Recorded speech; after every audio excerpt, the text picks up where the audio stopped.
보스턴과 댈러스의 파이널로 압축된 이번 NBA 시즌. 카이리 어빙과 보스턴의 악연만큼의 스토리는 아니지만 현지에서 나름 주목하는 또 다른 포인트가 있었는데요. 바로 2년 반 동안 댈러스에서 한솥밥을 먹었으나 항상 미묘한 관계였던 돈치치와 포르징기스의 재회였습니다. 두 선수의 애매한 역사를 이야기하려면 2019년으로 가야 하는데요.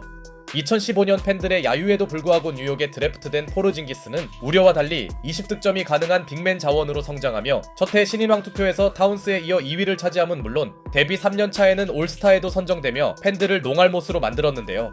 그러나 잦은 부상과 뉴욕의 극성스런 팬덤은 그를 힘들게 했고 결국 포르징기스는 2019년에 트레이드 요청을 하게 됩니다. 이미 당시 그는 시즌아웃 판정을 받은 상태이긴 했으나 건강한 포르징기스의 활약은 의심할 여지가 없었기에 마침 돈치치와 원투펀치를 이룰 선수가 필요했던 댈러스는 무려 1라운드 지명권 2장을 주면서까지 그를 영입합니다. 이는 돈치치와 포르징기스 콤비에 대한 기대감이 크다는 뜻이었고 당시 댈러스의 감독이었던 릭 칼라일은 두 선수의 만남이 더욱 커진 내시와 노비츠키 듀오가 될 수 있다며 기대합니다. 또한 댈러스의 레전드 노비츠키도 포르징기스에 대해 한 프랜차이즈를 이끌 수 있는 제목이라고 평가했는데요. 실제로 댈러스는 아직 데뷔도 안 한 그와 5년 맥스 계약을 맺으며 졸지의 포르징기스를 팀 내 연봉 1위로 만들어줬죠.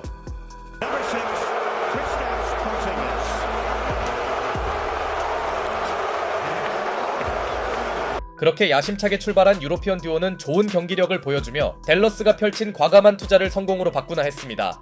비록 두 선수가 처음 뭉친 2020 시즌은 1라운드 탈락으로 끝났으나 상대가 우승 후보 클리퍼스였던 점을 감안할 때 실패는 아니었죠. 다만 문제는 포르징기스가 반월판 부상을 당한 점이었습니다. 이미 시리즈 1차전 때 부상을 입은 포르징기스는 어떻게든 참고 뛰었으나 4차전부터 결장을 하게 되었고 부상 특성상 이는 다음 시즌에도 영향을 줄 수 있었는데요. 결국 영입 당시에도 우려되었던 건강 이슈가 중요할 때 터져버렸고 그는 2021 시즌이 시작된 지 10경기 만에 복귀합니다. 하지만 오랜 공백 때문인지 그의 초반 슛감은 돌아오지 않았고 막상 포르징기스 복귀 이후에도 댈러스가 8위권에 맴돌자 많은 투자를 했던 댈러스는 조금씩 다른 생각을 하는데요. 이미 이때부터 댈러스가 트레이드를 알아본다는 소문이 퍼지면서 골든스테이트에게 문의를 했다는 등 여러 루머들도 떠돌았고 이는 개인 기록과 별개로 팀 성적 반등이 부족했기 때문이었죠. 심지어 포르징기스의 장점 중 하나가 골 및 세로 수비였음에도 오히려 그가 없을 때 댈러스 수비 레이팅이 더 좋다는 기록이 나오며 댈러스의 포르징기스 영입은 점점 실패로 향하고 있었는데요. 무엇보다 가장 큰 문제는 돈치치와 포르징기스의 관계였습니다. 팀 성적이 시원치 않다 보니 두 선수의 불화에 대한 말들도 나왔고 1옵션에 대한 보이지 않는 경쟁이 있다는 의견도 있었는데요. 심지어 어떤 경기에서는 포르징기스가 무리한 클러치 슛을 쏘자 돈치치가 매우 불만족스러워하는 장면이 포착되기도 했죠. 시간이 한참 지난 23년에 포르징기스는 이를 어느 정도 인정했습니다. What does that mean? Like a pissing contest. Early on, for sure. I think we both tried to make it work. You know, I think communication, like maturity, communication on both of our parts, should have been better. 이후 팀 성적이 어느 정도 올라왔음에도 이런 말들이 끊이지 않자 마크 큐반 구단주가 팟캐스트에 출연하여 해명하는데요. Yeah, on the court they're fine. I mean, you know, coach is coach, and that's not to say there's not dust-ups. There are, you know, but I'd compare it really to Jet and Dirk. You know, if you remember when we first got Jet, Dirk was not a fan.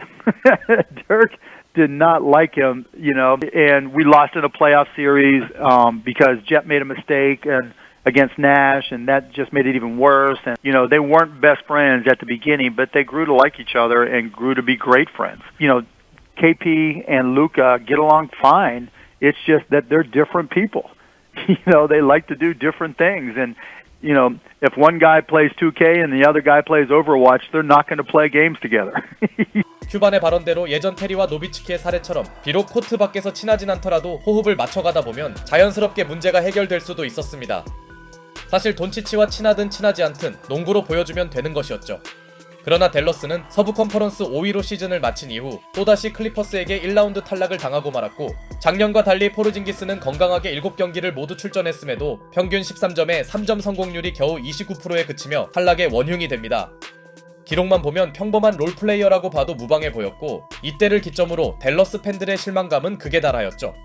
이후 제이슨 키드 감독이 부임하며 그에게 많은 롤을 맡겼으나 이조차 잘 되지 않자 끝내 그는 2022년 2월에 트레이드 되고 맙니다. 돈치치와 포르징기스가 함께 뛴 경기의 승률은 6할이었으나 문제는 2년 반 동안 고작 110경기만 같이 뛰었던 점이었고 결과적으로 돈치치와 포르징기스의 동행은 실패였습니다. 오히려 젊은 두 선수의 전성기 구간만 날린 셈이 되었죠. 트레이드 반대급부가 디뉘디와 베르탄스라는 점을 고려하면 포르징기스를 보내는 게 그리 쉽지 않았음을 짐작해 했습니다. 한편 그는 트레이드 이후 돈치치와의 불화설을 일축했는데요. There's no issue, you know, between us. We're super cool. We always hang out, and I would say that's the biggest misconception. 이후에도 포르징기스는 돈치치를 세대를 대표하는 재능이라 인정하는 등 이별 이후에도 그의 실력을 리스펙트하는 발언을 해줬고 나쁘게 떠난 건 아니었기에 댈러스에서도 포르징기스를 환영해줍니다.